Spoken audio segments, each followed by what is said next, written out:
भीष्म पितामह की शौर्य की प्रशंसा करने के बाद दुर्योधन ने सोचा कि कहीं अन्य योद्धा ये न समझ लें कि उन्हें कम महत्व दिया जा रहा है। अतः दुर्योधन ने अपने सहज कूटनीतिक ढंग से स्थिति संभालने के उद्देश्य से उपयुक्त शब्द कहे। उसने बलपूर्वक कहा कि भीष्म देव निस्संदेह महानतम योद्धा हैं, किंतु अब वे वृद्ध हो चुके हैं। अतः प्रत्येक सैनिक को चाहिए कि चारों ओर से उनकी सुरक्षा का विशेष ध्यान रखे। हो सकता है कि वे किसी एक दिशा में युद्ध करने में लग जाएं और शत्रु इस व्यस्तता का लाभ उठा ले। अतः ये आवश्यक है कि अन्य योद्धा मोर्चों पर अपनी अपनी स्थिति पर अडिग रहें और शत्रु को व्यू न तोड़ने दें।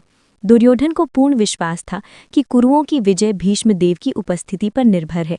उसे युद्ध में भीष्मदेव तथा द्रोणाचार्य के पूर्ण सहयोग की आशा थी, क्योंकि वह अच्छी तरह जानता था कि इन दोनों ने उस समय एक शब्द भी नहीं कहा था जब अर्जुन की पत्नी द्रौपदी को असहाय अवस्था में भरी सभा में नग्न किया जा रहा था, और जब उसने उनसे न्याय की भीख मांगी थी, ये जानते हुए भी कि इन दोनों सेनापतियों के मन में पांडवों के लिए स्नेह था।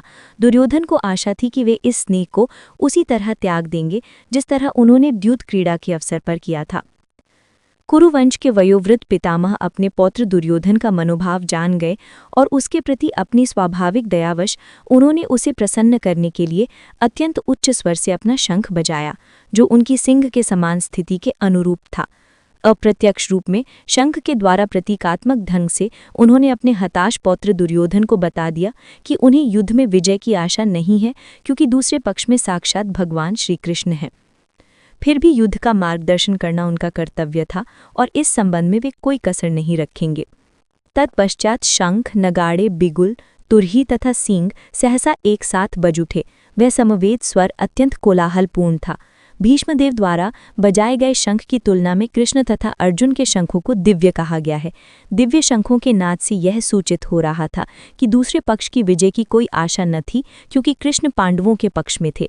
जयस्तु पांडुपुत्राणाम येषां पक्षे जनार्दनः।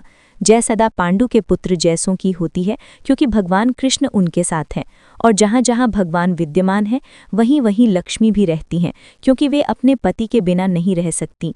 अतः जैसा कि विष्णु या भगवान कृष्ण के शंख द्वारा उत्पन्न दिव्य ध्वनि से सूचित हो रहा था, विजय तथा श्री दोनों ही अर्जुन की प्रतीक्षा कर रही थीं।